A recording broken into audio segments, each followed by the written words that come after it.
E em vez de executar linhas em uma página de gráfico, essa máquina tinha leituras e gráficos digitais. E em vez de observar as luzes piscando, o Jimmy olhou pela janela enquanto o examinador começava seu teste. Ele começou fazendo perguntas mais gerais. Qual é a sua cor favorita?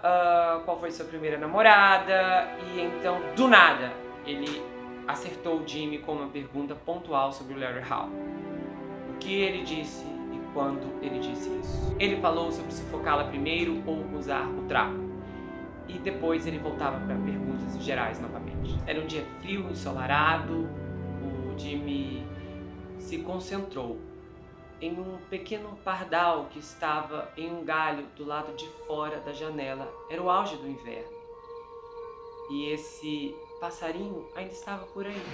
Então o Jimmy manteve os olhos nele o tempo todo e pensou: não demorará muito tempo para que eu esteja aí com você. O Larry Baumert estava aconchegado com o examinador quando os policiais o algemaram de volta. E antes que pudessem levá-lo para fora do prédio, o Larry Baumert puxou o Jimmy de lado, o encarou. E o Jimmy sentiu um arrepio na espinha nessa hora. Qual foi o resultado do meu teste? Então, de repente e inesperadamente, o rosto do Baumert se abriu em um sorriso. Jimmy, você foi maravilhoso. Você passou. Jimmy estava entorpecido, mas, claro, não deixou se empolgar, porque ele iria voltar para a prisão e foi instruído a ligar para o seu advogado.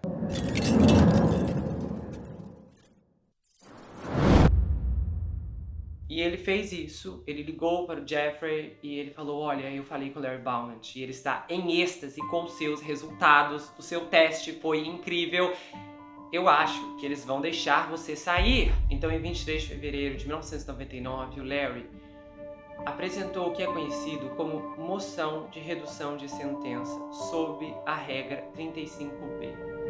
E ele declarou: o Sr. Kenny foi colocado em um papel disfarçado no centro médico da prisão federal de Springfield, no Missouri. Ele conduziu essa atividade por aproximadamente 6 meses e ele conseguiu obter informações específicas do alvo da investigação que podem levar à resolução de um caso de sequestro e homicídio em Indiana. Durante esse período, o Sr. Kenny foi colocado em uma instalação em que enfrentou um perigo substancial. No dia seguinte, o Jimmy foi levado ao tribunal.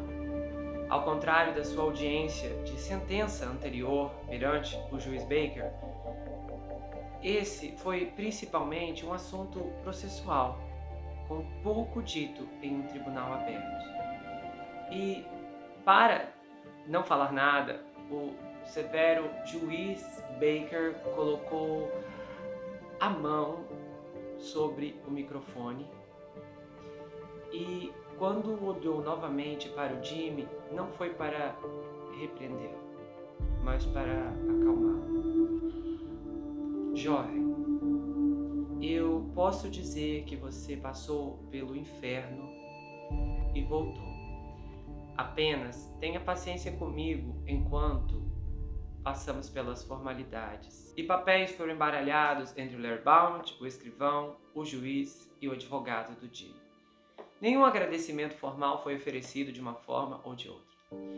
A moção 35B para reduzir a sentença do Jimmy a um tempo de serviço, com alguns meses de sobra, foi concedida. E o juiz Baker declarou sua razão para a decisão na ata do processo. O tribunal considera que o réu prestou assistência. O Larry Baumert é um promotor que não leva os polígrafos de ânimo leve. Ele tinha seu próprio negócio de detector de mentiras, ajudou a colocá-lo na faculdade de Direito. Se o governo federal não tivesse impedido que os polígrafos fossem usados como prova em 1988, ele provavelmente estaria em campo até hoje. Ele diz: olha, os polígrafos não são perfeitos. Se eles dizem que você está mentindo, há 10% de chances de estar errado. Mas se eles dizem que você está dizendo a verdade, você simplesmente está dizendo a verdade. Você não pode vencê-lo sem passar por vários meses de preparação. No início da sua carreira como procurador do estado, o Larry Beaumont colocou sua crença em detectores de mentiras à prova em um caso de sequestro fracassado que terminou numa fatalidade. O fim trágico de um magnata da mídia de Kankakee. E para poupar sua namorada, o homem que foi condenado pelo sequestro apontou um criminoso local como cúmplice. E eles pegaram aquele cara enquanto ele estava tomando o café da manhã e o jogaram em uma cela da prisão. E ele disse: olha, eu sou um ladrão de carros, mas com certeza eu não sequestrei ninguém. E ele alegou que no momento do sequestro estava intimamente com uma garota e descreveu em termos bem gráficos o que eles estavam fazendo. O Larry Beaumont fez o polígrafo e esse homem passou. E antes de deixá-lo sair da prisão, eles interrogaram a garota e ela confirmou tudo o que ele disse, até mesmo os detalhes gráficos. E a partir de então, ele não era mais suspeito de sequestro. O Larry disse: você poderia dizer que o polígrafo acabou economizando muito tempo e dinheiro para aquele cara, se não a vida dele. Para o Larry Beaumont, o caso do Larry Hall era exatamente o tipo que comprovava o valor do polígrafo. Não só o Jimmy passou em sua bateria de perguntas, mas o Larry falhou em seu teste quando fez um polígrafo logo depois de chegar a Illinois. Embora nunca tenha sido divulgado, o Larry Beaumont concedeu o pedido do Larry para fazer um teste de detector de mentiras que ele fez repetidamente ao agente do FBI, Mike Randolph. O FBI estava totalmente contra a dar um polígrafo a ele, mas o promotor queria chamar a atenção para o blefe do Larry Hall, porque ele disse: eu simplesmente não conseguia ver como isso nos machucaria, e eu providenciei para que fizessem um polígrafo de um examinador estadual. Como ele esperava, o Larry Hall falhou no teste, e embora os resultados não pudessem ser usados contra o Larry no tribunal, eles confirmaram para o Larry Beaumont e para o Gary Miller que o Larry Hall era realmente um suspeito digno nos casos da Tricia Rickler e da Jessica Rhodes. Larry Beaumont assistiu à fita de vídeo do exame e ele relatou como o Larry parecia enganador. Infelizmente, a competição entre as agências afetaram muito a investigação. E infelizmente, algumas coisas que poderiam ter acontecido não aconteceram. O Larry disse: olha, o Larry Beaumont, tínhamos certeza de que o Larry Hall eliminou a Tricia, e essa briga entre nós, a polícia de Marion, porque eles estavam tão convencidos que ele não fez isso, e depois aquelas coisas que eles disseram para o jornal, e no julgamento, antes do julgamento, foram citados dizendo que o Tony ainda era suspeito, e isso nos irritou ainda mais. Só que, ironicamente, o Larry Beaumont teve dúvidas sobre incluir a Tricia Rickler no primeiro julgamento. Ele disse: olha, a gente sabia que não tinha nenhuma evidência física com o caso dela, só que realmente poderia parecer que o Larry era alguém que estava confessando muitos crimes.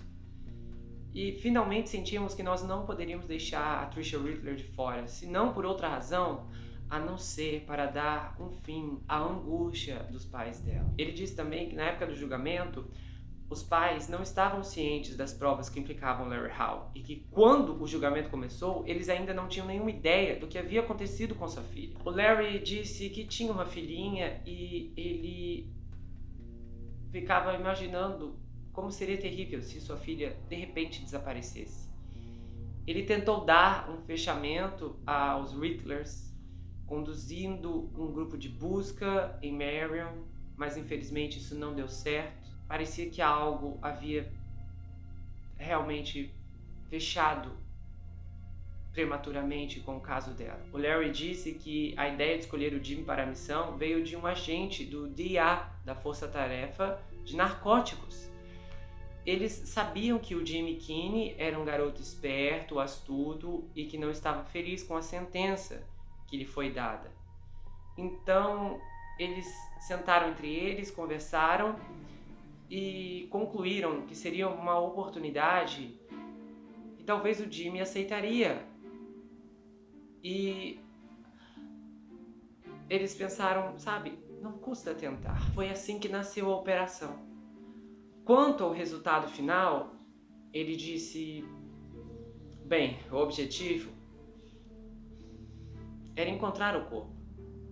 O objetivo dessa investigação era o corpo. E eu disse ao Jimmy que a menos que encontrássemos o corpo, ele não ganharia nada por isso. Mas uma vez que ele passou no polígrafo sobre as declarações que ouviu de Hal, eu pedi ao juiz para dar crédito a ele. Eu acho que foi a única coisa justa que podíamos fazer, afinal, ele ficou no manicômio por esse cara. Ironicamente, poucos dias depois que o Jimmy foi aprovado no detector de mentiras, o Sétimo Circuito divulgou sua decisão sobre o segundo recurso do Larry Hall. Dessa vez, a juíza Diane Bush não estaria lá para interferir. O veredito de culpa do júri foi confirmado com o tribunal, concluindo que o juiz agiu apropriadamente ao admitir e barrar o testemunho de especialistas para um novo julgamento. O Larry Bauman teve a satisfação de saber que o Larry Hall passaria o resto de sua vida na prisão, pelo menos pelo que fez com a Jessica.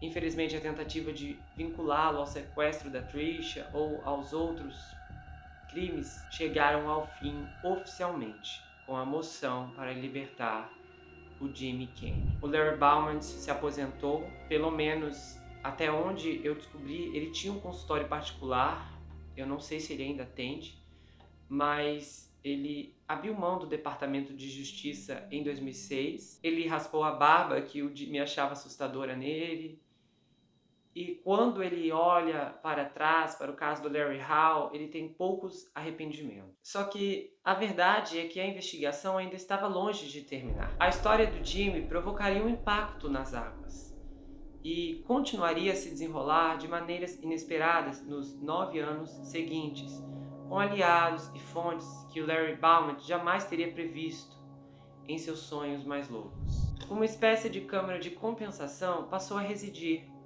nas caixas e arquivos do escritório de um homem chamado Ron Smith.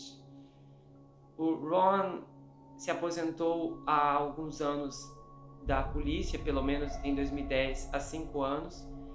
Ele trabalhava em Wabash City e havia servido como patrulheiro, depois detetive, até que começou a atuar como pastor em sua igreja. E aos 67 anos, ele, que era um homem grande, expansivo, com um bigode castanho, disse uma coisa sobre os ex-policiais. Ou nós, se voltamos para Deus, ou então para uma garrafa. Nos últimos anos, ele estava dedicando uma quantidade cada vez maior de seu tempo livre a todas as várias pontas soltas que qualquer detetive pode ter deixado para trás. Um dos primeiros remontava a um caso de 1987, uma garota de 16 anos, que o Ron não quis fornecer o nome, mas posteriormente ela foi identificada como a Wendy Felton, uma das prováveis vítimas do Larry Hall. Ela morava a apenas 3 quilômetros de onde a Tricia foi vista pela última vez.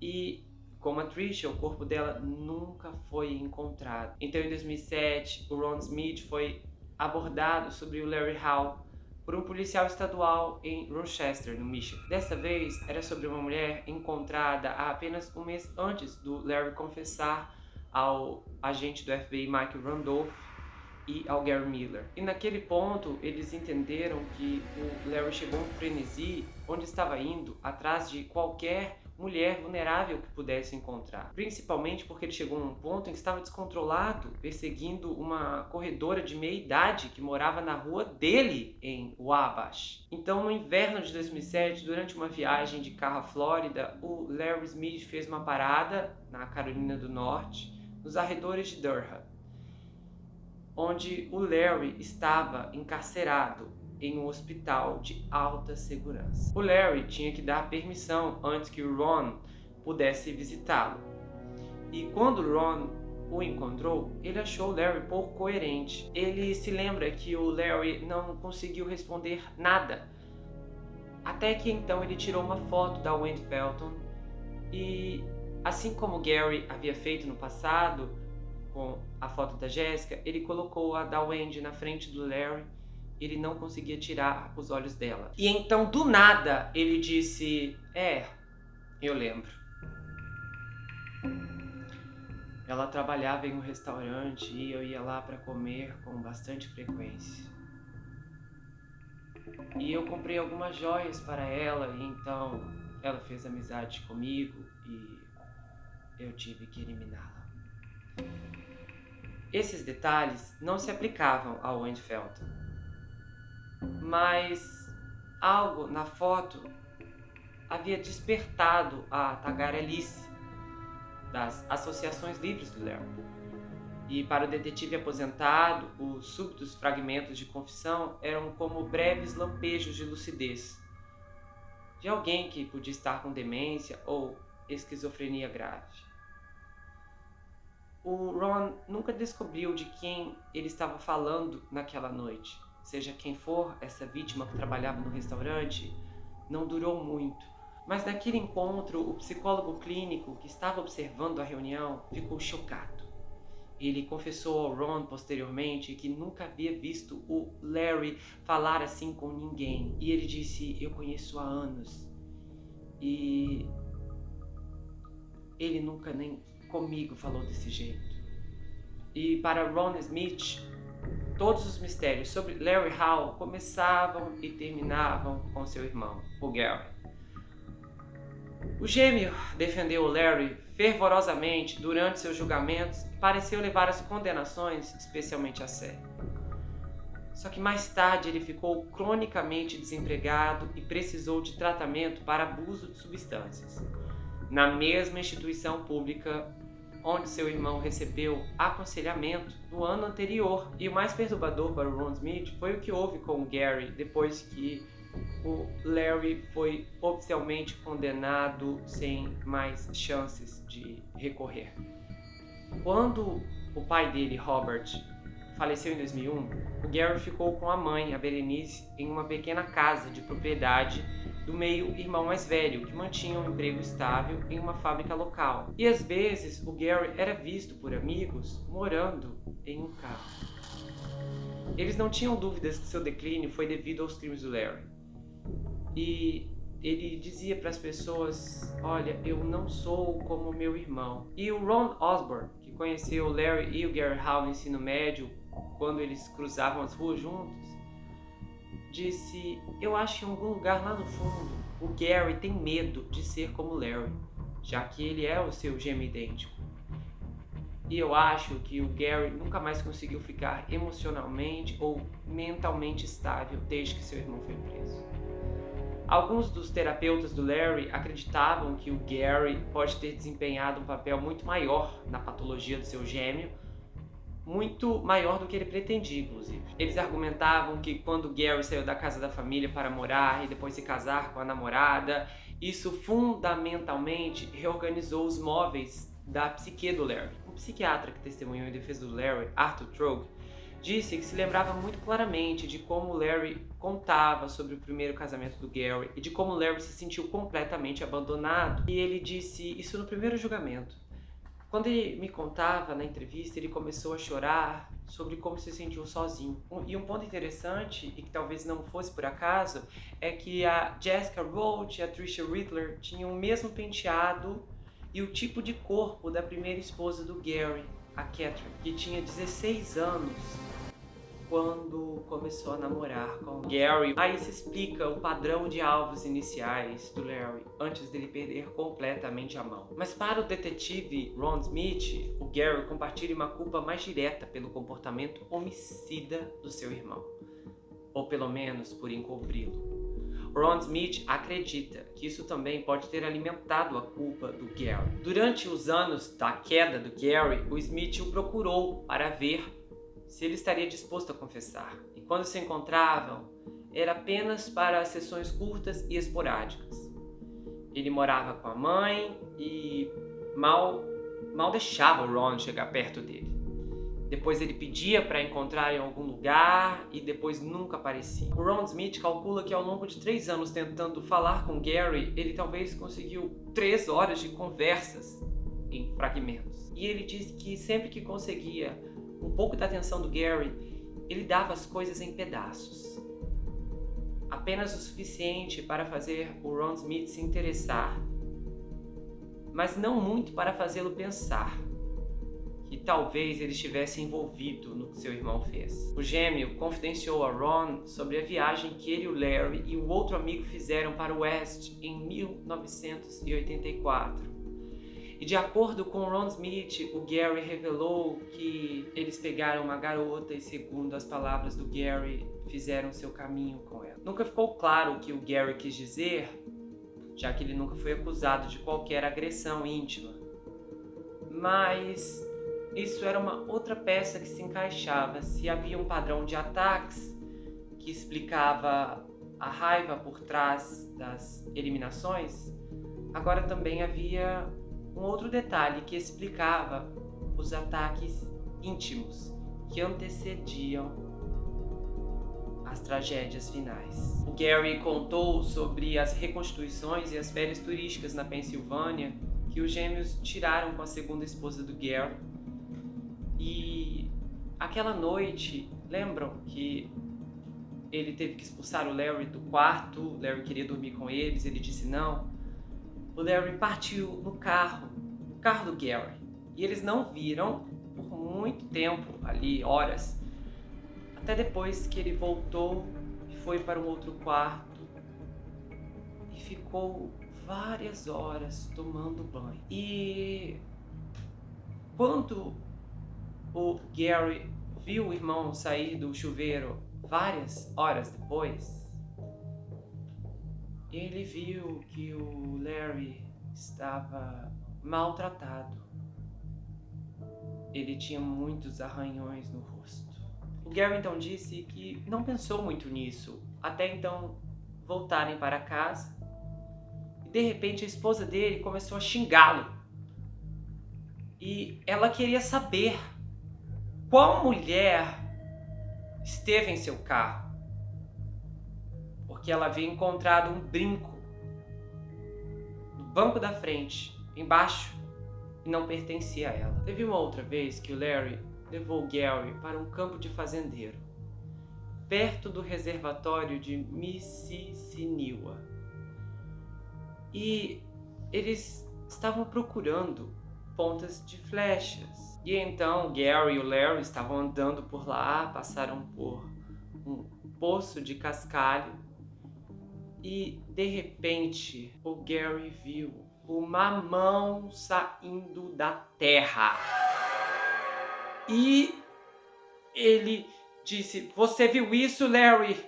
Ele então agarrou o braço do Larry e o puxou para o lado e disse: "Acho que você não quer ir até lá." E o Gary deixou, simplesmente abriu mão. E depois que o Larry foi preso pelo vice-xerife Miller, da prisão em Marion, o Larry ligou para o pai e disse: "Pai, eu quero que você recupere alguns itens que estão nos meus vagões de armazenamento na casa do Ross Davis." Então Robert foi e quando voltou estava com um mapa enorme de Indiana com mais de 20 marcas DB por toda parte. Aí o Ron Smith perguntou ao Gary o que significa DB.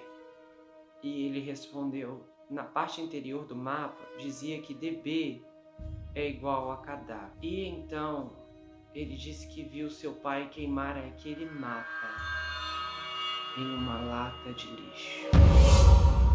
Mais tarde, o Ron Smith conversou com um dos vizinhos do Robert, e esse vizinho relatou que viu o Robert queimando material em barris por vários dias após a prisão do Larry Hall. E aí, no final de 2007, o Gary Hall apareceu na casa do Ron Osborn com o irmão mais novo do Osborn.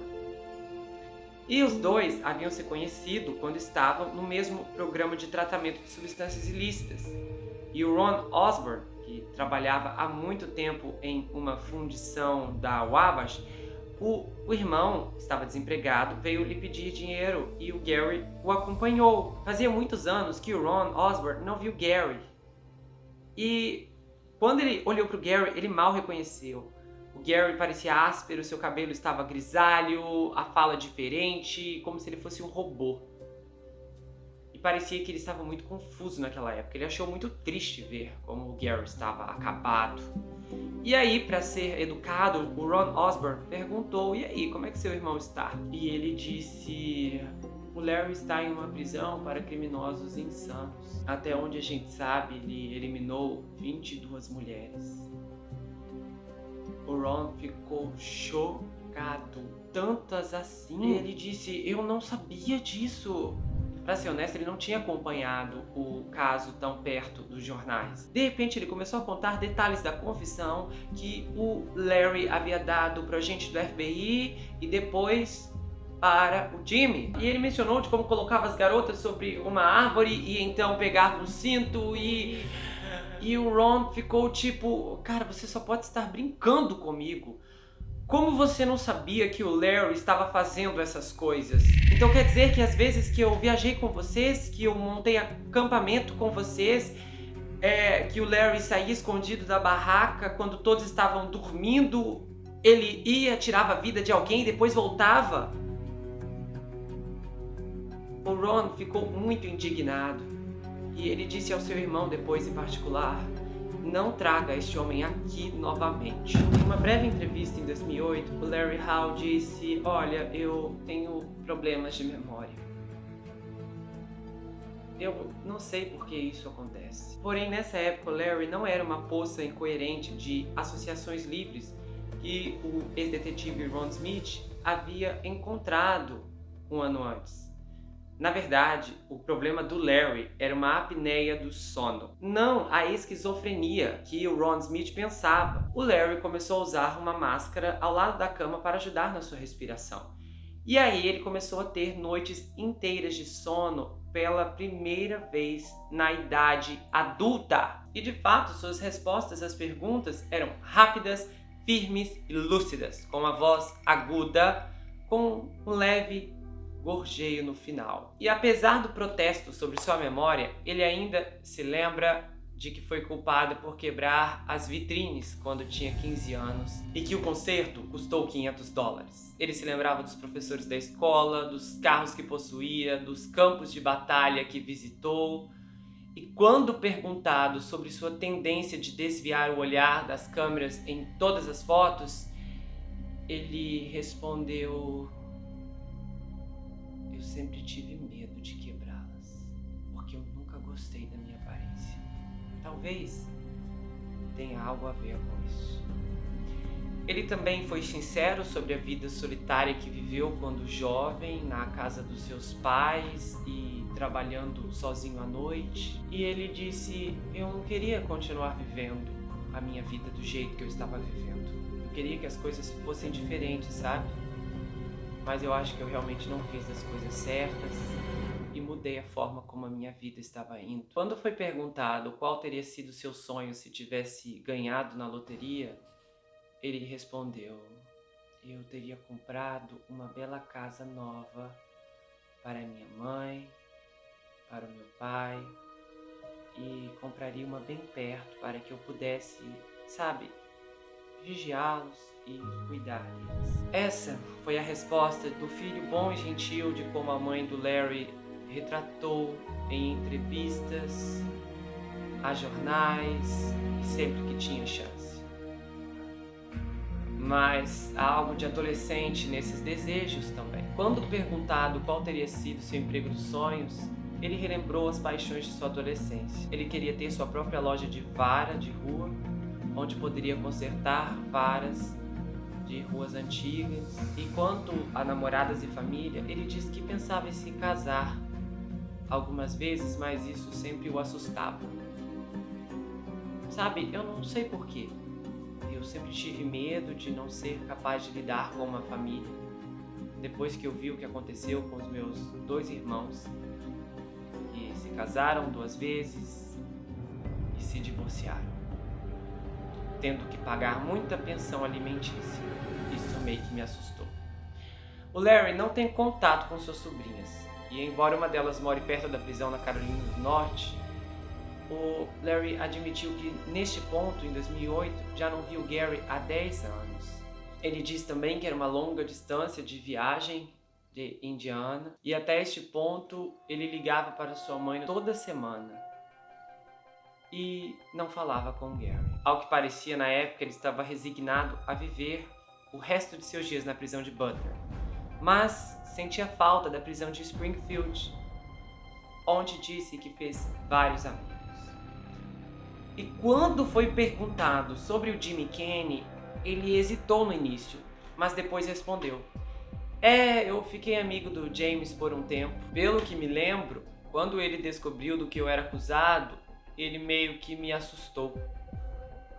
E eu realmente não queria ficar mais perto dele. A mulher, que era sua médica em Springfield, colocou o Jimmy no buraco porque ele disse a ela que o Jimmy disse que sabia que ele era responsável por um monte de pessoas que haviam perdido a vida. E que o Jimmy disse que iria tirá-lo de lá. Ou seja, irá tirar você de mim. Ele disse isso para a psiquiatra. E aí a psiquiatra decidiu intervir. Ele disse: olha, eu me senti mal por ele ter ido para o buraco, mas eu senti que ele foi enviado para Springfield pelo promotor. Sabe, eu não sei por que o promotor agiu da maneira que agiu comigo, mas eu senti que ele tinha muito ódio de mim e eu realmente não entendo o porquê. Já a médica do Larry não tinha nenhum ódio por ele. Ela não apenas protegeu o Larry do Jimmy e do promotor, como também o transferiu para um dos locais mais desejados, uma prisão de segurança média em Oxford, em Wisconsin. Essa prisão ficava situada entre as colunas e fazendas de gado leiteiro, e também tinha um programa vocacional culinário. Foi considerado também a melhor comida do sistema prisional federal. Pasmem, chegaram a considerar esse presídio como um hotel. Limpo, confortável e bastante silencioso. E como resultado, se tornou o destino preferido dos mafiosos, condenados e políticos corruptos de Chicago. Se a médica do Larry acreditasse que ele era um serial killer perigoso, é improvável que ela o tivesse mandado para um lugar com segurança menor do que o centro médico. Só que uma vez que o condenado entra nesse tipo de prisão, como a de Springfield, nenhuma verificação externa é feita em suas transferências dentro do sistema. Então seu médico toma o lugar do juiz de sentença, júri e do promotor.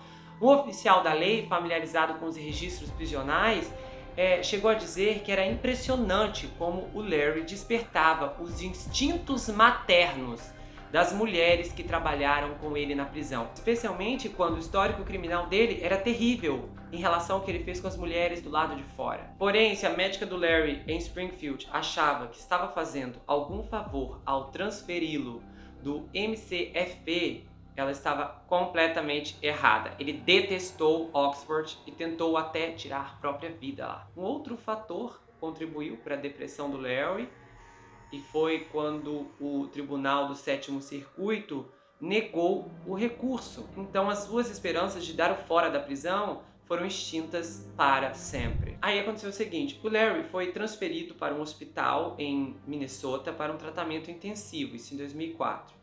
Aí depois para o Centro de Cuidados Psiquiátricos de Longa Duração em Butler, no verão de 2008. Só que nesse ponto, que ele já estava dormindo bem, que ele estava falando bem, ele ainda não estava pronto para admitir que havia cometido qualquer coisa horrível.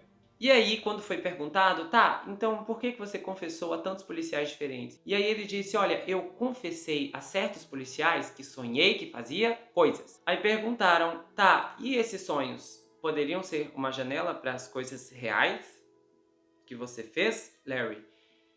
E depois de alguns momentos de silêncio, ele disse: olha, eu já pensei nisso. Só que daí, 8 meses depois, em abril de 2009, o Larry não seria tão hesitante. Em vez disso, ele voltou a fazer o tipo de confissão completa que seria difícil, se não impossível, negar mais tarde. Mais uma vez, sua admissão foi solicitada por 2 policiais visitantes, mas dessa vez eles foram acompanhados por ninguém menos do que o seu irmão gêmeo, Gary.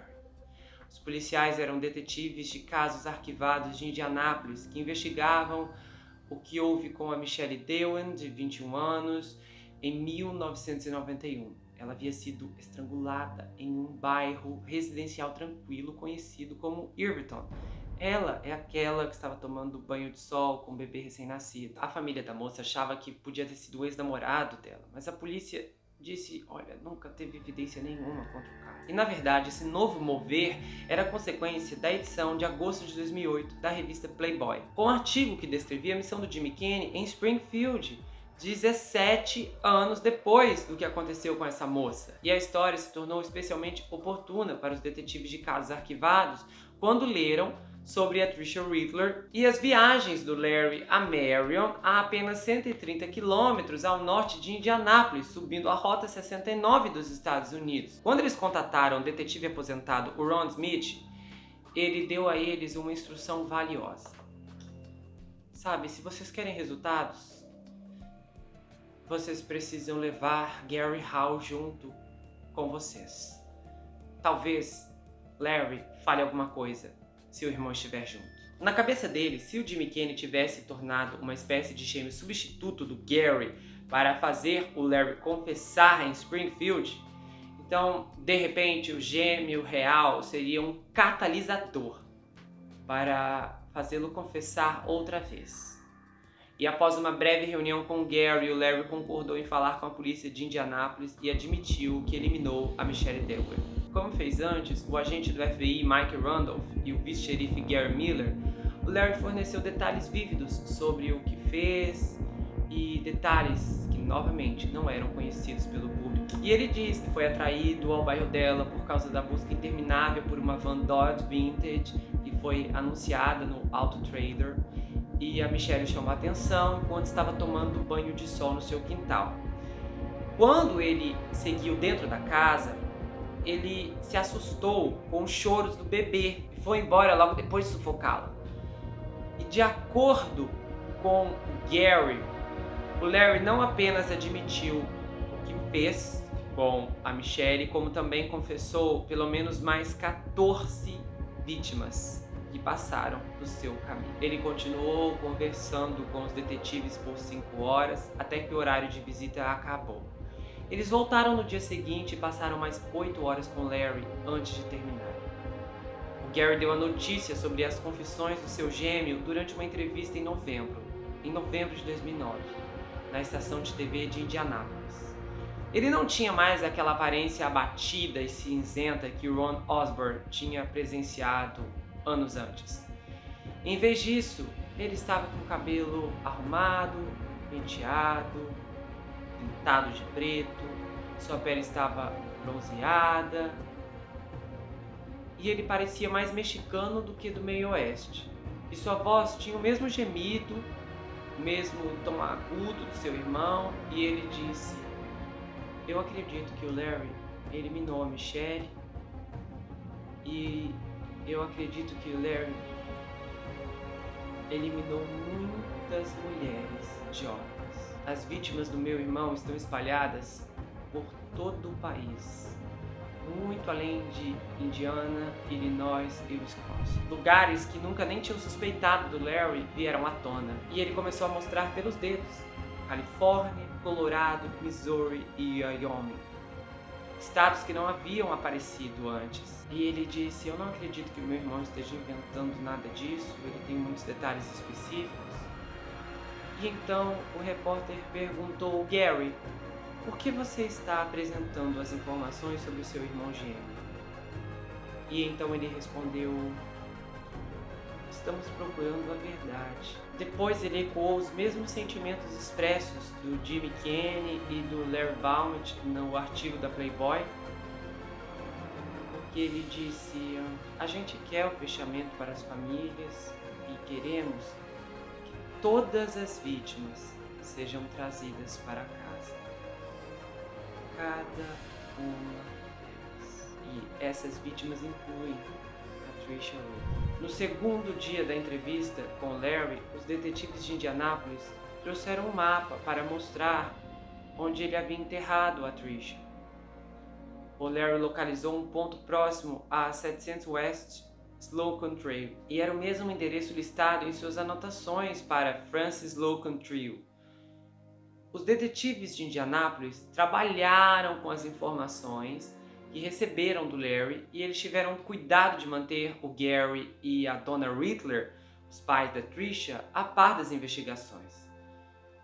Eles até deram uma declaração na época e disseram: estamos muito honrados que eles continuam a se concentrar na nossa filha. Na verdade, os Rittlers só ficaram sabendo das evidências que ligavam o Larry Hall ao sequestro da sua filha quando o artigo da Playboy foi publicado. E os detalhes que vieram à tona no artigo eram muito maiores do que a confissão que o Larry havia dado para o Mike e para o Gary Miller na época. Ele contou com maior clareza para o Jimmy. Mas saber quem eliminou a Tricia não era o suficiente para os pais, eles queriam muito encontrá-la.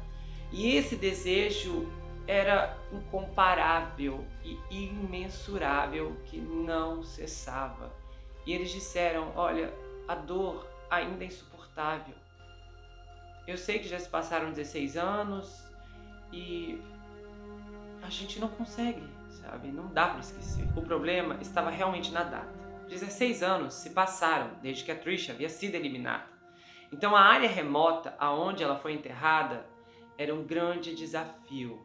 E encontrar os restos mortais a este ponto estava realmente complicado. Não importa o quão precisamente o Larry tenha marcado o mapa. Infelizmente, pelas condições do local, já não importava mais o quão precisamente Larry Hall tinha marcado o mapa. O Gary Rittler continuou esperançoso e ansioso para que as autoridades iniciassem novas buscas com cães K9, principalmente por conta de toda a expectativa. Mas infelizmente, por causa da selva densa da área, as buscas deveriam ser limitadas algumas semanas antes da primavera, quando a vegetação começava a florescer ou quando o inverno congelava o chão. O Gary acreditava que o Larry deveria ser trazido de volta para ajudar a procurar o corpo, o que era um incentivo importante porque poderia ser a última chance dele ver sua mãe, já que ela estava enferma demais para visitá-lo na prisão. Mas o Gary sabia que, idealmente, ninguém precisava da ajuda do Larry. Os Rittlers pensaram em muitos projetos para evitar que outras famílias passassem pela terrível provação que os atingiu. E eles queriam criar uma memória que pudesse ser uma homenagem viva à memória da Tricia. O Gary novamente disse: olha, talvez possa haver um recurso para ajudar a educar a polícia sobre assassinos em série, sabe, se alguém confessar, para que eles aprendam a identificar que algumas confissões precisam ser levadas a sério. O Gary também se mostrou prestativo em atualizar a polícia de Marion com qualquer coisa que ele descobrisse dos detetives, sobre alguma coisa arquivada de Indianápolis. O Gary, o pai da Tricia, disse que não guardava nenhuma mágoa do tenente J.K. e do detetive Bruce Bender por tirar o Larry da lista de suspeitos. Ele falou: olha, a gente conhece o coração deles e eles eram apaixonados para encontrar nossa filha. Mesmo que o Larry acabe sendo o único a nos dizer onde procurar. Ironicamente, se a missão do Jimmy em Springfield não conseguiu dar um desfecho para a família, nesse caso os Rittlers, pelo menos um desfecho atingiu outra família, a dele mesmo. Depois que ele deixou o tribunal do juiz Baker, o Jimmy ainda teve que pular como uma bola de pinball, de um lado para o outro. Primeiro ele foi transferido para o MMC, passou por processamento, depois retornou para Milão, onde esperava que a sua libertação chegasse em dias. E na primeira noite lá, o Jimmy não conseguiu dormir, porque ele foi colocado em uma unidade de segurança mais baixa e ele, pelo menos, tinha permissão para assistir televisão. E quando ele entrou pela primeira vez na sala de TV, que parecia estar vazia e iluminada apenas pela luz da tela da televisão, quando ele se sentou, ele notou seu antigo colega de trabalho na biblioteca, o Frank Sihak, que estava caído em uma cadeira próxima. E o Jimmy foi lá cumprimentá-lo. "Ei, Frank, como você está?" E ele disse, "Hey, Jim", em um tom monótono. Ele mal olhou para cima e continuou fixado na televisão e perguntou, "Como está indo o seu recurso?" E o Jimmy disse, "Tudo correu muito bem. Na verdade, eu posso estar fora daqui nos próximos 4 ou 5 dias." E o Frank balançou para trás e se virou para o Jimmy e falou, "Isso é uma ótima notícia, Jimmy. Eu estou muito feliz por você." E então ele engoliu em seco e acrescentou, "Sabe, eu perdi o meu último recurso. Eu nunca mais vou sair daqui. Eu vou morrer neste lugar." Então, pela luz do aparelho de TV, o Jimmy viu as lágrimas escorrendo pelo rosto do Frank. O Jimmy não conseguiu pronunciar mais nenhuma palavra depois disso. Ele se sentiu muito mal, mas ele disse, "Eu não sabia o que dizer. Não tinha como dizer nada." Quando Jimmy finalmente conheceu sua assistente social em Milão, ele descobriu suas próprias notícias desagradáveis. Para cumprir todos os termos da sua libertação, ele precisava de uma reunião oficial com um oficial de condicional. E isso só poderia acontecer dentro de alguns meses. E o presídio de Milão estava muito cheio e não dava mais para o Jimmy esperar lá. Então ele foi transferido de novo para uma prisão em Indiana. A instalação tinha níveis de segurança semelhantes aos de Milão, mas com instalações mais antigas e sujas. Então, quando ele chegou em Indiana, o Jimmy foi colocado na solitária até que a sua papelada pudesse ser totalmente processada e uma cama fosse encontrada para ele no campo de prisioneiros. E ele disse, toda unidade solitária é um horror. Essencialmente porque você pode sentir o cheiro dos outros caras lá. Era, além de um odor corporal, era o cheiro de morte. E literalmente, Terre Haute era a única prisão federal com corredor da morte. E algumas semanas depois que o Jimmy chegou, ele viu que parecia ser uma divisão militar completa, com helicópteros de combate, o Homem-Bomba de Oklahoma, o Timothy McVeigh, que seria executado 2 anos depois. E o Jimmy conseguiu sua cama em um prédio de baixa segurança de um campo de prisioneiros. E aí ele descobriu que outro preso da sua ala seria o B, o alfabeto gangster, que lutou com ele em Milão. Ele olhou e falou, eu não acredito. Esse cara vai ficar no meu pé até o dia que eu sair daqui. E ele falou, é típico do sistema prisional me colocar com alguém sem verificar se eu já tive algum problema com essa pessoa antes. Ele falou que os dois encontraram uma maneira de manter distância. E o Jimmy acabou se mantendo tranquilo até finalmente sair de lá, em agosto de 99. Praticamente um ano havia se passado desde que os agentes fizeram um acordo com o Jimmy e o jogaram na prisão em Springfield. E ele disse, sabe, poderia ter sido uma outra vida. Quando Jimmy finalmente iria ser solto, o Big Jim dirigiu uma van para a viagem de 3 horas de Kankakee e levou o irmão e a irmã do Jimmy para o passeio. Depois do derrame, ele recuperou quase toda a vitalidade robusta, embora um canto da boca ainda estivesse ligeiramente caído. O Jimmy conta que teve uma reunião muito chorosa com seu pai no MCC depois que ele foi liberado de Springfield. Mas dessa vez, no dia da liberdade, não houve lágrimas, apenas uma felicidade flutuante. Eles pegaram uma refeição gigantesca, o Jimmy comeu peixe, não que ele titulou como porcaria frita que eles davam no refeitório da prisão, mas algo que era realmente fresco e tinha um sabor tão bom quanto qualquer refeição que já havia comido. Enquanto comiam, a irmã do Jimmy brincou com ele sobre como ele ficou musculoso depois de todos aqueles meses levantando pesos na prisão.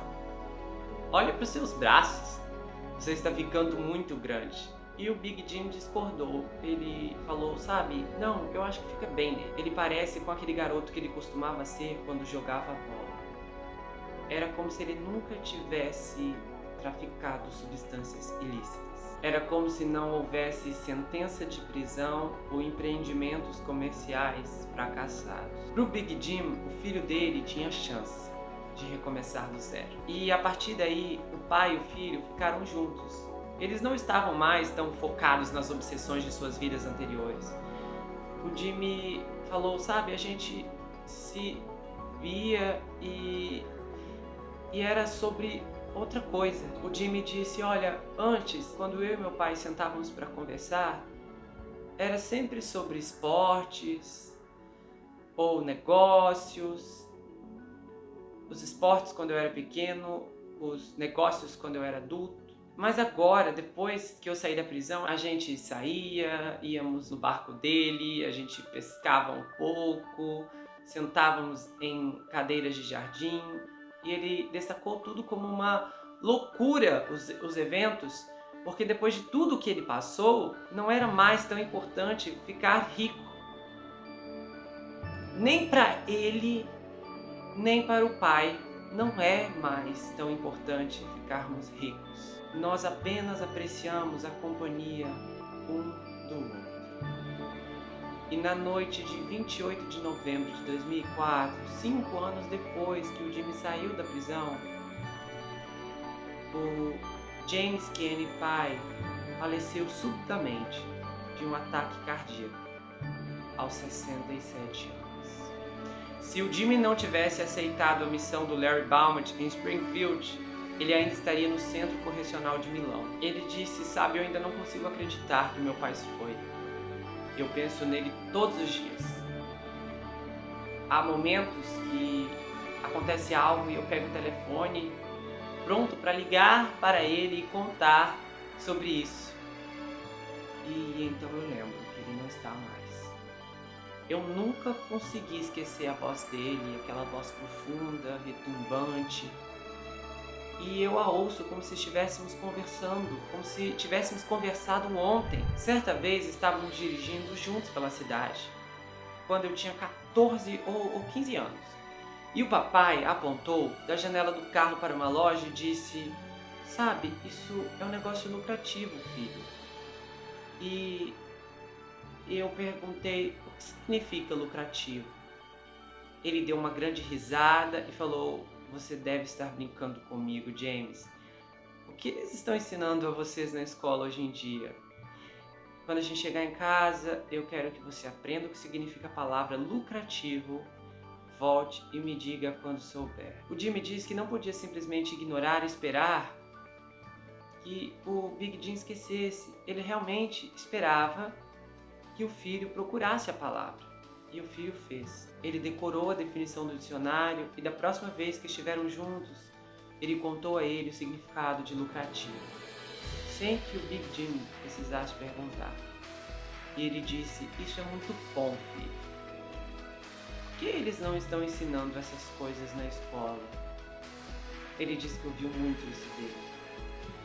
Ele queria que o Jimmy fosse para a escola, se saísse bem, e sempre pensou que as lições da vida eram o aprendizado mais importante que o Jimmy poderia fazer. Agora, quando o Jimmy olha para trás na sua missão em Springfield, ele entende o que toda aquela experiência realmente ensinou. E ele disse, até aquele momento eu acho que eu não apreciava totalmente a vida e a importância de apenas estar perto de quem eu amo.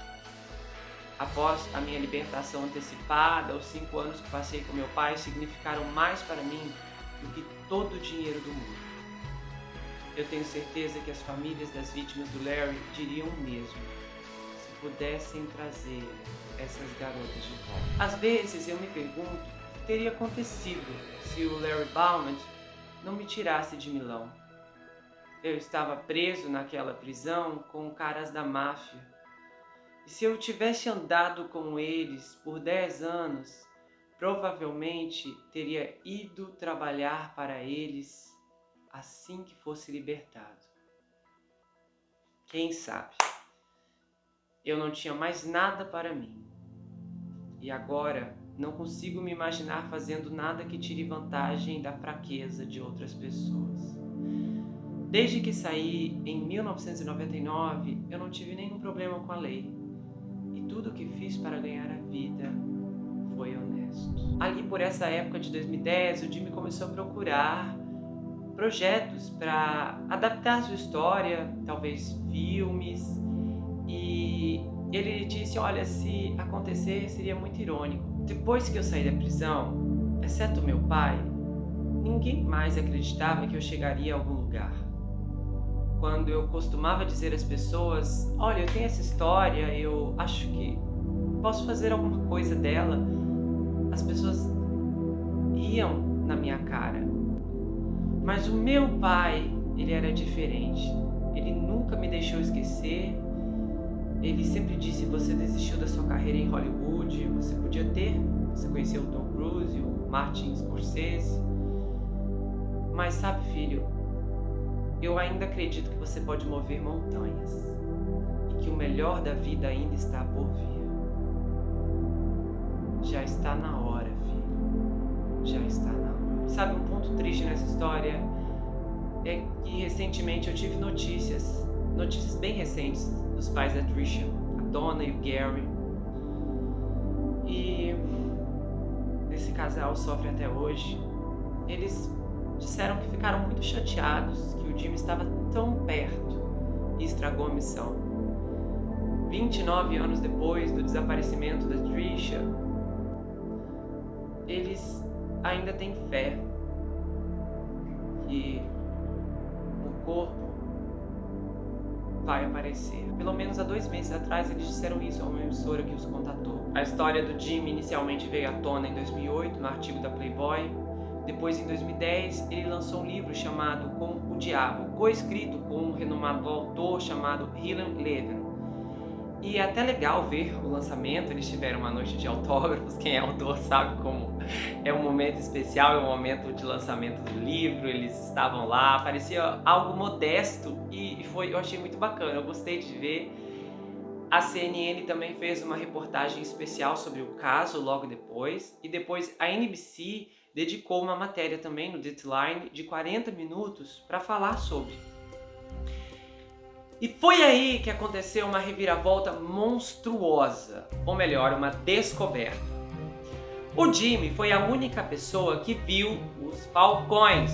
E na entrevista, a equipe da NBC fez uma revelação chocante. Eles mostraram fotos do falcão. Eles mostraram para o promotor, Larry Bauman, e para o Jimmy.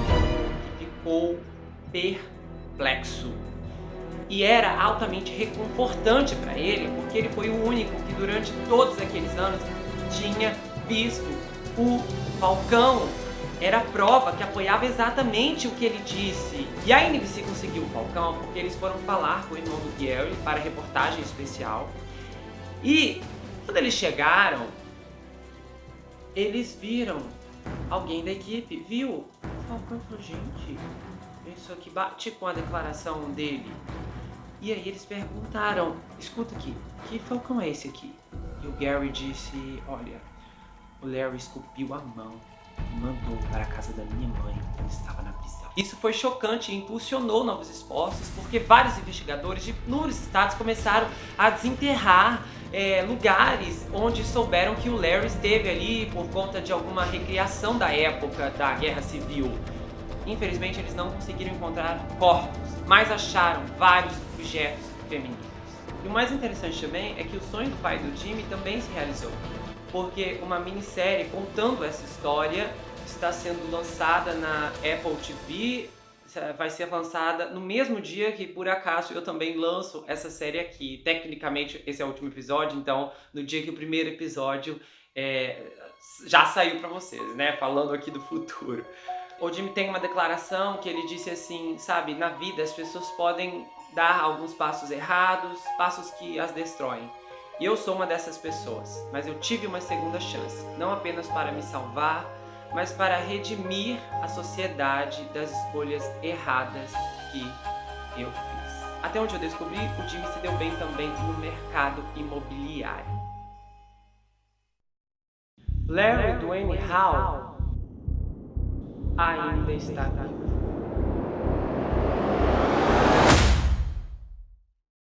Estou muito contente de ter realizado esse sonho de trazer esse caso. Vocês não têm noção, às vezes, assim, tem muitos projetos que eu guardo, eu anoto, e já tem projetos assim, mais de um ano eu quero trazer aqui pro canal, e é sempre um momento ou outro, aos poucos eu vou conseguindo. Normalmente são projetos grandes, que exigem muita pesquisa, muitas horas, e aí você acaba tendo que manter um equilíbrio entre o que dá para fazer, o que precisa ser feito e o que vai gastar muito tempo.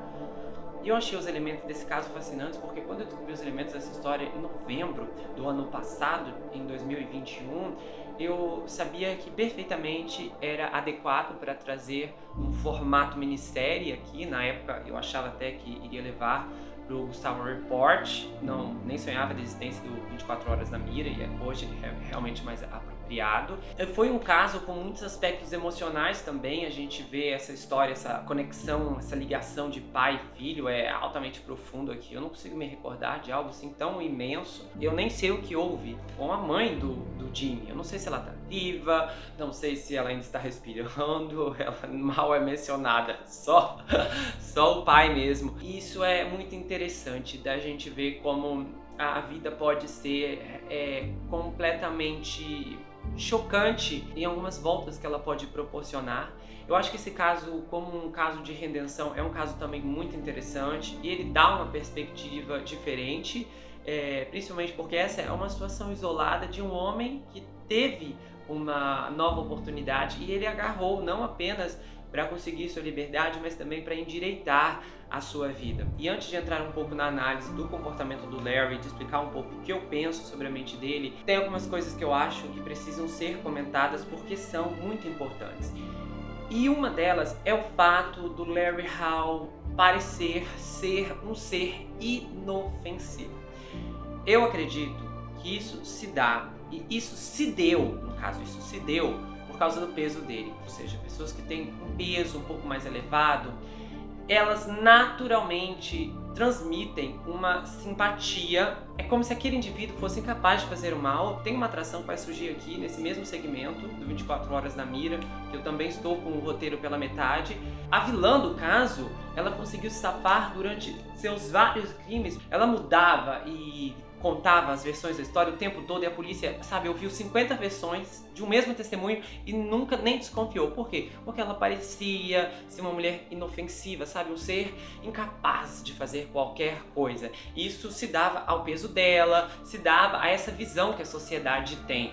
A gente já tem um problema como isso, as pessoas têm muita dificuldade em reconhecer, por exemplo, que uma mulher é capaz de tirar a vida de outras pessoas, de fazer acusações falsas, de ser uma péssima mãe, de ser uma madrasta horrível, de fazer coisas que qualquer ser humano horrível poderia fazer, independente do sexo, porque não tem nada a ver a maldade ela não olha para o indivíduo e fala, quer saber, você é homem, eu entre você é mulher, não, só maldade, esse negócio só funciona comigo em homem, isso não existe. Não existe. Então as pessoas precisam, quando elas abrem os olhos para entender, identificar que um ser humano pequeno, grande, adulto ou então idoso pode ser capaz de qualquer coisa, a prevenção ela se torna essencial e o perigo ele fica menor porque nós não enxergamos através dos nossos próprios preconceitos que podem nos levar a uma tragédia, a um incidente. É impressionante o quanto o Larry conseguiu raptar essas pessoas.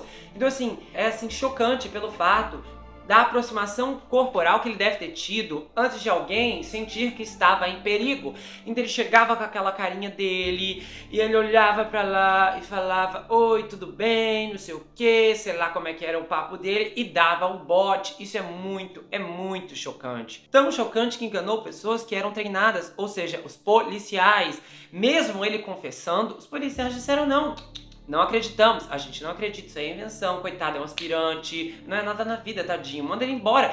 Vocês podem ver quantas vezes ele perseguiu garotas. Os pais, é impressionante isso, de como os pais se moveram, né? Ele foi rastreado em não sei quantas cidades, e dia após dia, a polícia deixava ele passar. Eles olhavam para aquele homem e eles viam o peso dele. Viam o cabelinho, viam aquele rostinho, aquelas bochechas, né? Lembra, bebê. Isso é uma coisa muito inconsciente que a gente olha às vezes para pessoas que têm esse peso, para pessoas que têm essa estrutura de pele. Lembra direto a um bebê, então você pensa que coisa fofa, que coisa legal, quem gosta de apertar, quem gosta de beijar, tem essa sensação, ou seja, o bebê, ele é o quê? Ele é um ser indefeso, ele é um ser incapaz, ele é uma coisa fofa que só tá ali para espalhar amor e alegria. Então essa imagem fica na cabeça das pessoas, fica na memória, por mais que eles sejam profissionais, qualificados, treinados, que se formaram, que foram instruídos, que foram guiados para olhar para qualquer um, porque qualquer um pode ser suspeito de fazer alguma coisa errada, eles simplesmente deixaram passar. E o Larry passou e continuou passando, até porque ali nos últimos tempos, vocês podem ver pela lista da ordem cronológica que eu trouxe no episódio da confissão, ele estava descontrolado, pegando qualquer pessoa que ele visse pela frente. Ele fazia várias perseguições no mesmo dia. E ele estava tipo, não tô nem aí, eu vou me safar, eu vou conseguir me safar. Porque realmente ele estava conseguindo se safar. Se não é um detetive que não tem nada a ver especificamente, sabe por que o detetive não caiu na lábia? Porque o detetive, o Gary Miller, não olhou para a aparência do Larry. Ele olhou para o que estava no relatório, ele olhou para as evidências. Ele olhou e falou: isso aqui é um comportamento criminoso. Então, quando ele foi se encontrar com o Larry, tanto faz se o Larry era grande, era gordinho, era magro, era baixo, era alto, não. Ele olhou para o homem, fez uma leitura se baseando nas informações que ele tinha. E os policiais ignoravam as informações que apareceram, ou seja, as confissões, as perseguições, e olhavam para a estrutura dele. É muito perigoso porque as aparências enganam. Às vezes a pessoa que tem uma cara de brava, uma cara de séria, de malvada, pode ser um anjo. E a pessoa que tem a cara mais fofa, mais angelical, mais meiga, mais sorridente, é a pessoa que está com o objeto cortante para jogar nas suas costas. Isso aqui é um exemplo assim chocante, gritante, berrante de como as pessoas podem simplesmente ser enganadas e podem ser influenciadas pelas aparências. Então, se temos a tendência de condenar certas pessoas porque elas têm uma aparência um pouco mais agressiva, também temos a tendência a ser levados por alguém que tem uma aparência meiga, que tem uma aparência contrita e uma aparência tímida. Muito cuidado, personalidade nada tem a ver com caráter, não tem ligação com caráter. Nada. A pessoa pode ser gentil, ela pode tratar todo mundo bem, mas ser um terrível serial killer de madrugada. O outro indivíduo pode ser grosso, arrogante, bruto, estúpido com todo mundo e ser uma pessoa normal, que não faz mal a ninguém. Então, as pessoas confundem muito a personalidade com o caráter. E quando essas informações se chocam, elas falam: não, esse não é a pessoa que eu conheci, não é a pessoa que eu vi. Quem eu vi era gentil, era legal, era bacana, incapaz de fazer mal a uma abelha sequer. Então tem muitas coisas que tem a ver com a mentalidade errada que temos sobre a vida, que temos sobre o mundo e que temos sobre as pessoas. Eu fico me perguntando sobre a psiquiatra que atendeu o pedido do Larry naquela noite, que jogou o Jimmy no buraco, que tipo de profissional era aquele, que tipo de mulher consegue passar por cima de tudo que aquele homem fez, de todas as provas, das suas condenações, para simplesmente passar a mão na cabeça dele como se ele fosse uma criança. Imagina que tipo de tratamento ela devia estar dando para o Larry e para outros ali, alguém completamente incapaz, assim, um envolvimento emocional extremo, porque ela estava completamente cega, tratando ele como se ele fosse alguém indefeso. Isso é um absurdo, isso é um absurdo.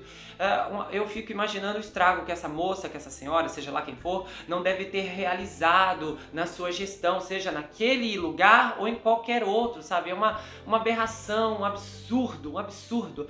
E eu acho ainda que eu tenho críticas muito piores para fazer àquela juíza. Eu espero do fundo do meu coração que essa juíza pague, mas pague severamente por tudo que ela fez. Eu olhei, eu fui procurar para olhar a ficha dela e me deu um nojo. Eu sou assim nojado, eu tenho repugnância dessa juíza Diane Wood, seja lá o que for. Que horror, que aberração a decisão dela. Que monstro, que ser humano horrível, que ser humano horrível. Ela queria que gente, isso aqui é muito sério, isso aqui é muito sério. Essa mulher tinha que ser presa, ela tinha que ser presa e ser condenada e colocada no mesmo presídio que o Larry foi. Ela tinha que ser enclausurada. Uma pessoa dessa não pode dirigir uma corte. Ela olhou pra... Como você olha, como você diz, tá? São 12 pessoas, 12 garotas testemunharam. Ele estava dentro de uma van e ele nos perseguiu. Sem contar as inúmeras evidências naquelas notas que vocês viram aqui, são apavorantes. São apavorantes.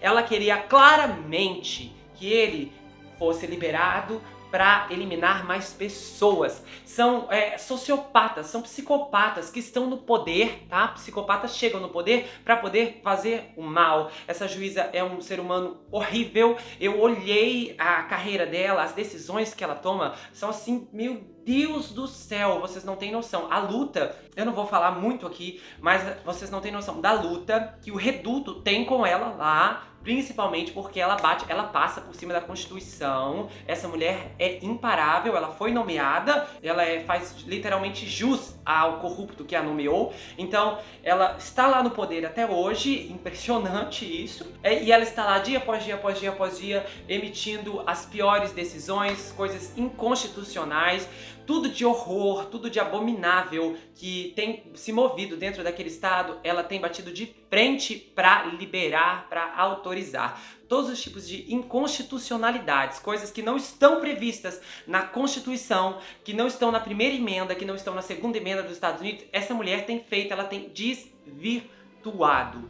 Que horror, que horror. Do meu coração eu espero profundamente que a justiça venha alcançá-la, porque é uma vergonha saber que há juízes como essa mulher. Ela literalmente ela é uma típica juíza da Califórnia, só que está fora da Califórnia, que é o mais triste. Então assim, é uma pena mesmo, é uma pena, porque o que ela fez prejudicou o curso da história. Poderia ser diferente, talvez o Jimmy estaria aqui? Não, com certeza. Talvez o Jimmy continuaria na cadeia os 10 anos, não teria conhecido o Larry Hall, e talvez outras vítimas, outras famílias teriam encontrado paz, seus corpos, seus entes queridos teriam sido descobertos, pessoas, investigações teriam ido pra frente. Aquela mulher, ela cerceou tudo, ela de propósito, ela mentiu descaradamente nos relatórios. Vocês viram aqui, não tem nenhuma prova, não tem nada. Como não tinha nenhuma prova, 1001 testemunhas, inclusive, ela foi tão corrupta, ela foi tão maligna, ela foi tão maldizente, ela foi tão suja, tão imunda nas palavras que ela proferiu ali, nas declarações que ela fez. Ela foi tão assim, querendo mesmo fazer o mal, que o outro circuito, o pessoal que estava acima dela, foi e passou por cima de tudo que ela disse, falou: não, olha, não, o juiz foi justo, ele realmente estava certo, não devia ter aceitado, condena mesmo, esse cara tem que estar na cadeia. Então assim, você olha e pensa quantas pessoas como essa mulher estão no poder, sabe? Isso é o que é o mais assustador. E às vezes, sabe, se não for pra fazer a diferença com certas notícias, eu prefiro nem ficar sabendo, porque é muito triste, sabe? É triste, você dorme às vezes pensando. Eu penso às vezes em certas maldades, tem coisas que eu vejo em casos que eu trago aqui pra vocês, e eu fico matutando aquilo depois. Eu falo, sabe, como pode uma pessoa numa idade dessa, 73 anos, fazendo, decidindo e propagando o mal, porque o objetivo dessa mulher é fazer o mal, não apenas com essa decisão que ela tentou fazer, de deixar o Larry Hall livre para eliminar mais pessoas, mas também com as decisões que ela continua tomando ainda. Eu espero que um dia a justiça alcance essa mulher e alcance com tudo que ela merece, com toda a força, porque uma pessoa como essa já deve ter destruído muitas pessoas. Eu só imagino o que ela já não deva ter feito com as informações, com os autos, com as coisas que não chegam nem a vir a público, mas com as decisões pequenas que afetam uma família aqui, que afetam uma família ali,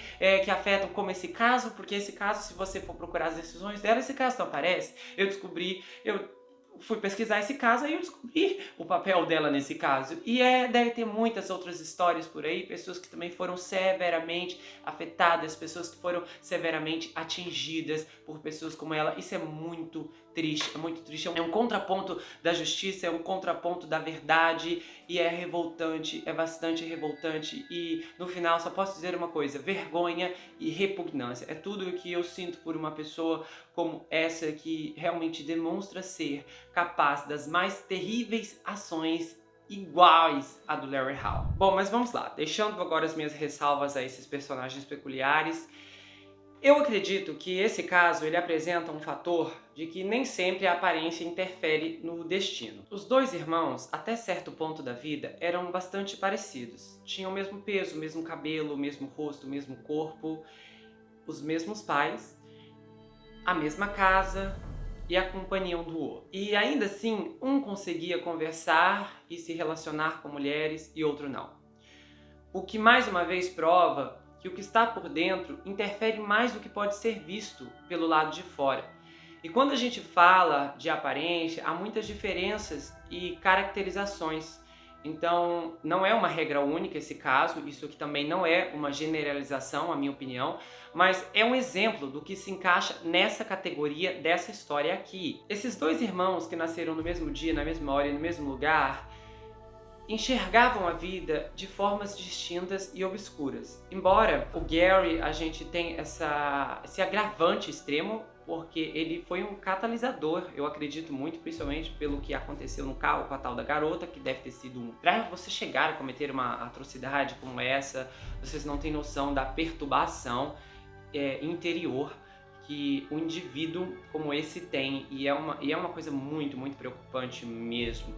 E o Larry, ele levou essa experiência para frente de uma forma muito, mas muito pior do que o seu irmão poderia jamais ter previsto. Acontece que, por exemplo, o Gary não se deu tão bem na vida. Ele foi severamente afetado pelo reflexo da criação que ele teve com os pais disfuncionais, diga-se de passagem. Um lar desestruturado, só que isso não foi o suficiente para transformá-lo em um monstro automaticamente. Por mais que ele tivesse cometido aquele ato horrível, ele não prosseguiu depois disso.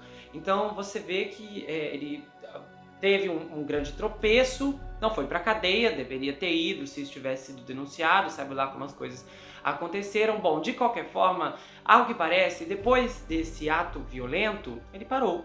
E aí que a gente olha para o Larry, que viveu durante muitos anos como uma extensão do irmão, até que quando ele não podia mais, ele precisou ser ele mesmo. Mas ele não sabia quem ele era ou quem poderia ser, porque quando alguém está com a sua identidade indefinida, esse sujeito se ressente da vida dos outros, porque ele não se sente como uma pessoa normal e ele se vê como alguém à parte. E quanto mais afastado ele fica, menos encaixado ele está no convívio social. E seja pequeno ou grande, mais indiferente ele será àquela sociedade e às pessoas que nela habitam. Então, nesse caso, pessoas conhecidas, desconhecidas, ricas, pobres, crianças ou adultas, potencialmente poderão se tornar um alvo de uma implacável ira, de ódio e perversidade de um indivíduo como esse. E o processo que deve ter acontecido na mente do Larry foi muito profundo, porque... E aquelas notas que tinham constantes lembranças, lembre disso, lembre aquilo, esconda, faça, faça, faça. Ou seja, havia uma série de ordens naquelas notas, e a voz que você podia sentir naquelas notas tinha muita autoridade e tinha muita perversidade também. Então, eu acho que na cabeça do Larry, essa voz que surgiu para que ele escrevesse as notas, substituiu o papel do seu irmão. Então, essas notas representavam agora o seu irmão na sua cabeça. Foi um mundo muito paralelo que ele conseguiu construir e manter durante muito tempo. Os períodos de apagão ou acidentados nos quais o Larry experimentava em sensações de flutuação, dá para atribuir até uma disfunção cerebral muito profunda, porque isso dá para se relacionar inclusive com o trauma de nascimento, de uma possível lesão na cabeça, na primeira infância. E durante atos de violência, é possível que o indivíduo pareça vagar em um estado de semi-sonho, experimentando alucinações ou delírios, como se fosse uma pessoa saudável à beira do sono. E para aqueles que violam e ceifam, há também uma alta incidência de uma mãe super protetora, sufocante, como nesse caso aqui. Em muitas situações, os sentimentos intensos do filho são complexos, no caso, os sentimentos dele por ela. E se ele for vítima de abuso materno, ele pode ficar obcecado em eliminar sua mãe ou mulheres que lembrem dela. Mas com homens como Larry, que chamava a Berenice de querida e queridinha quando falava com ela ao telefone a cada semana na prisão, os sentimentos pelas mães eram notavelmente ternos, especialmente considerando a brutalidade que ele infligia às vítimas femininas. Então, nesse contexto, o domínio da mãe leva a uma socialização inadequada, o que pode ter contribuído para a extrema timidez do Larry e também o seu fracasso em consumar um relacionamento romântico normal com uma mulher, que é mais uma característica de serial killers e violadores em série. E mesmo o envolvimento do Larry com a reconstituição da Guerra Civil, o que também parecia ser sua saída mais saudável, em retrospectiva poderia levar suspeitas numa variação, porque os momentos auge da vida dele eram conferir essas reconstituições, embora cada viagem significasse que uma mulher ou muitas outras encontrariam seu fim assim que cruzassem com o Larry. Então, para assumir essa máscara da sanidade, esses serial killers costumam chamar a atenção para si mesmos com disfarces de alto nível. E criar um alto ego convincente não é um exagero para os serial killers. Eles passam a vida inteira reprimindo a raiva cancerígena no centro de suas personalidades. Sem contar que essas atividades extracurriculares também servem como camuflagem para ajudar o serial killer a encontrar novas vítimas. No caso do Larry, as encenações e a busca por peças de carros clássicos que lhe deram uma desculpa pronta para viajar muito. E muitos serial killers têm quilometragem extraordinariamente alta em seus carros. E se o serial killer é um stat ou então um mobile, pode depender mais das suas circunstâncias do que do seu desejo. Então, com os destinos distantes das atividades de lazer do Larry e a natureza praticamente não supervisionada do seu trabalho, ele teve a oportunidade de ser uma ameaça tanto próxima quanto distante. Ele também tinha a liberdade pessoal necessária para a vida dupla de um serial killer em série. E o comportamento homicida de um serial killer é um desejo irresistível que vem crescendo dentro dele durante anos. E muitas vezes isso fica de uma forma amágula. E ele amalgamou completamente essa prática em seu estilo de vida. É como se ele vivesse para eliminar, sobrevivendo de um crime para o outro, estendendo sua existência, se conectando às mortes de suas vítimas. E essa compulsão de eliminar traz consigo uma outra atividade obsessiva e compulsiva reveladora. Nesse caso, muito mais reveladora ainda para o Larry, que era o quê? A sua necessidade de retornar à cena de seus sequestros e coletar ou criar itens associados a eles.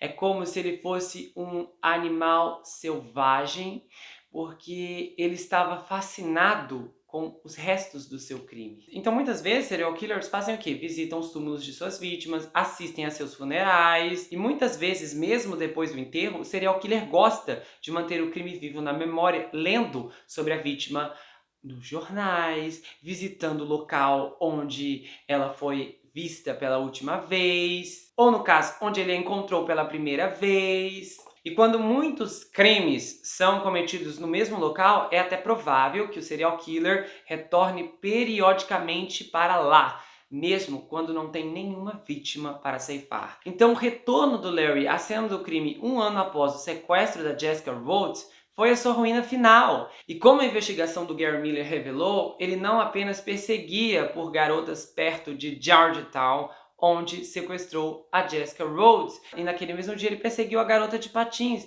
Então, sem contar que todas as coisas que ele tinha, tudo que ele havia coletado, estava estritamente ligado ao desaparecimento dela, o que é um fator que exemplifica como serial killers também são mantenedores compulsivos de registros. Eles mantêm álbuns de recortes e colagens organizadas sobre os crimes, eles têm esses itens catalogados, então são páginas de jornais, de revistas, de matérias, e esse hábito explica porque o Larry se apegou à velha edição da revista da Newsweek, que tinha um longo artigo sobre serial killers. Claramente, o conhecimento do Larry sobre serial killers era tão extenso quanto seu conhecimento sobre guerra civil. Eu acho que um outro ponto interessante também é que o Larry era desorganizado e organizado na maneira como ele cometia os próprios crimes. A sua decisão impulsiva de sequestrar a Jessica Rhodes, os seus esforços frenéticos para levá-la através das fronteiras estaduais e finalmente a sua disposição descuidada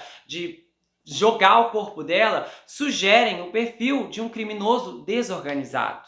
Só que aí as anotações dos restos retirados do seu carro e do quarto indicam algo exatamente o oposto. Um predador que persegue, ataca e elimina com o máximo cuidado. A essência do comportamento organizado. Então, de fato, a maioria das mulheres que ele confessou ter eliminado nunca sequer foram encontradas. E para aquelas que foram encontradas, nenhuma evidência física, como DNA, cabelo, fibras ou lama, o vinculou aos ataques ou aos homicídios. E um ponto muito curioso dessa história também, um dos detalhes mais descritivos, é que nenhum outro serial killer documentado tem um gêmeo idêntico. E eu acho que um ponto muito interessante também é mencionar sobre o James. A própria personalidade dele contribuiu com essas ocorrências positivas que surgiram em meio às consequências negativas dos seus próprios atos. A determinação, a ousadia, a bravura foram uma estrutura sólida para sustentá-lo na jornada. Só que a arrogância e a imprudência colocaram quase tudo a perder para ele. E as famílias das vítimas não tiveram a mesma chance, porque elas perderam uma chance real de encontrar os corpos e oficialmente um culpado. É um tapa na cara dessas famílias, é assim, implacável. Primeiro, o pai do Larry poderia ter feito uma coisa certa. Se tivesse levado o mapa para as autoridades, ao invés de queimá-lo. Aí temos também os policiais que demoraram muito para sacar, aliás, que nunca sacaram, porque foi um detetive de outro estado, de outro caso, que rastreou especificamente o responsável.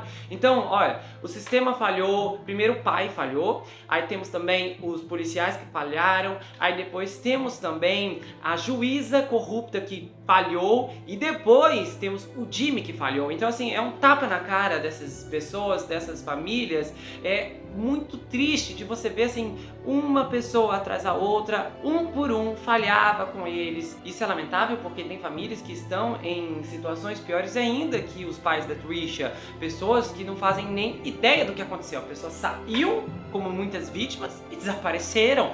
Então, pelo menos ainda, o Larry confessou o que fez com ela e eles sabem como ela partiu. É horrível saber, mas pelo menos eles sabem. E as outras pessoas que não sabem, que sequer ouviram falar do nome do Larry Hall durante todos esses anos? É inimaginável pensar no desgosto, na tristeza, na culpa que essas pessoas devem carregar, e quem já perdeu a vida, já se foi, já faleceu, carregou até o último dia.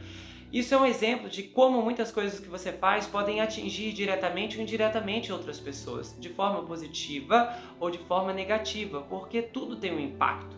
Quando eu provoco um movimento, outras pessoas vão se movimentar em decorrência desse movimento. E se o meu movimento causar um movimento de esperança, significa que esse comportamento vai gerar uma ação e, consequentemente, uma reação. Muitas coisas que você faz podem atingir diretamente ou indiretamente outras pessoas, de forma positiva ou de forma negativa, porque tudo tem um impacto. E quando eu provoco um movimento, outras pessoas vão se movimentar em decorrência desse movimento. E se esse movimento pilar for uma esperança, significa que mais pessoas vão agir pautadas na esperança. Mas se esse comportamento gera uma ação e, consequentemente, uma reação, no caso, uma sequela danosa, os afetados vão se mover como resposta a esse tremor e as ações deles vão atingir outras pessoas e essas pessoas vão reproduzir esse comportamento, atingindo assim ainda mais pessoas.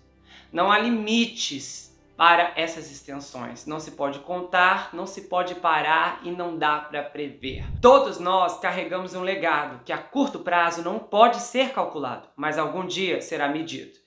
E eu sei que o Jamie, de fato, sentiu uma repulsa, um nojo e um ódio por tudo que ele ouviu, e esse sentimento é válido. Só que a arrogância o cegou e o levou a comemorar antes da hora. O que faz com que uma das mensagens mais importantes dessa história seja: não cante a vitória antes da hora. Não cante antes dela acontecer. Você pode até cantar, agradecer, sorrir e comemorar, mas em segredo. As pessoas estão acostumadas a contar seus planos, seus projetos, seus sonhos e suas realizações em andamento. Às vezes aquilo que ainda nem terminou, todo mundo já está sabendo. Aí depois as pessoas ficam sem entender o porquê tanto esforço, tanto trabalho, tanta dedicação e nenhum retorno. Um dos maiores segredos da vitória é o silêncio, o anonimato, o sigilo e a descrição. Antes que aconteça, as pessoas não precisam saber, e quando acontecer, elas devem ser informadas apenas se for necessário. Tem experiências na sua vida que vão ser como um tesouro escondido, que vão aparecer no momento certo. Quando ninguém mais sabe o que fazer, será nesse momento que você vai entrar em cena.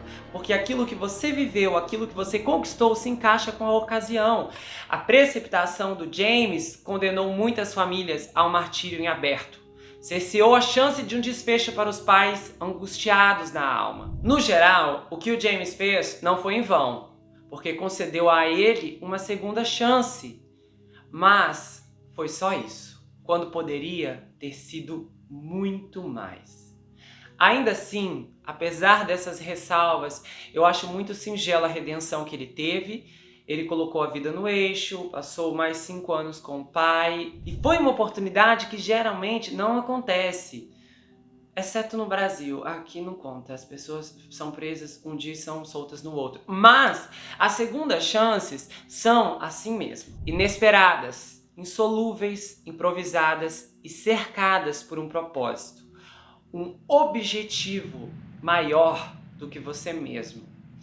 A segunda chance nunca terá a ver só com você, ou será só sobre você. Não é um engano, não é um erro, não é uma coincidência. É um fato de uma mudança de curso para o norte radical, oposto do sul que você se encontrava. Não é mais a mesma vida com o mesmo final. Todos nós cometemos erros em algum momento de nossas vidas. E a segunda chance vai aparecer no seu caminho. Agarre-a com as duas mãos, porque você pode não conseguir uma terceira. E não se esqueça, sempre há tempo para virar a página ou recomeçar tudo outra vez. Eu espero que vocês tenham gostado desse episódio, eu espero que vocês tenham gostado dessa minissérie. Foi um trabalho árduo, gravar esses episódios levaram mais tempo do que eu previ, mas eu estou feliz pelo resultado final, estou feliz por estar gravando neste momento, por estar encerrando. Foi uma história maravilhosa, eu gostei demais de ter feito esse caso e eu fico contente mesmo por trazer esse caso que é inédito, você mal acha nem artigo, e eu fico feliz realmente por ter tido essa oportunidade e por ter contado, gravado, e a gente pode discutir mais sobre esse episódio lá no canal do Telegram, porque tem abas, todos os episódios a gente tem discutido lá toda vez, episódio 1, 2, 3, 4, 5, então eu fico feliz pela experiência. Eu te convido também a assistir outras minisséries aqui do canal, As Mulheres do Presidente, Elizabeth Holmes, Ana Delvey, Psiquiatra Comovido Seu Paciente, A Escada, Sob a Bandeira do Céu. Todas têm esse formato imersivo, onde só há a introdução do primeiro episódio e há esse desfecho no final. É uma experiência que eu gosto de trazer assim para fazer com que as pessoas mergulhem nessas narrativas que são detalhadas, que são cuidadosas e que são produzidas com todo o carinho e amor aqui para vocês. Eu espero realmente que vocês tenham gostado, ok? A gente se vê aqui em As Mulheres do Presidente. Eu te desafio, assista, você não vai conseguir parar até chegar ao episódio mais recente. As Mulheres do Presidente está esperando por você. Se você quiser saber mais sobre mim, adquira meu livro. É um suspense incrível de um rapaz que se envolve em uma trama gigantesca quando ele começa a desconfiar que o serial killer está escondido em sua própria casa, enquanto ele descobre que faz parte de uma terrível maldição hereditária. Esse livro, ele basicamente, ele tem o formato dessas minisséries. O formato das minisséries são baseadas no meu livro, porque eu já escrevi ele há alguns anos, e essa história é fantástica. Tem reviravoltas extraordinárias, chocantes. Se você quiser, você pode falar comigo pelo Instagram, então adquirir pelo meu site. O livro é enviado para qualquer lugar do Brasil e também quase qualquer lugar do mundo também pelos correios. Eu tenho certeza que você vai gostar. O livro vai autografado se você quiser, tem marcadores, tem um pôster exclusivo, ok? Você pode me seguir no Instagram, Gustavo N Psicanalista, conheça o canal de cortes, as análises, inclusive essa aqui vai ser postada lá, as análises de todos os outros episódios você pode encontrar lá, então tem análises muito legais. Vamos bater a meta lá, chegar aos 1000 inscritos, ok, pessoal? Eu agradeço muito vocês e a gente pode se ver no Telegram, nos outros episódios. Eu fico feliz por quem acompanhou e quem ajudou esse projeto e quem está comigo até agora. Eu agradeço demais vocês de todo o meu coração, ok? A gente se vê no próximo episódio e não se esqueça que aqui você sempre vai ter um amigo. Até mais, pessoal!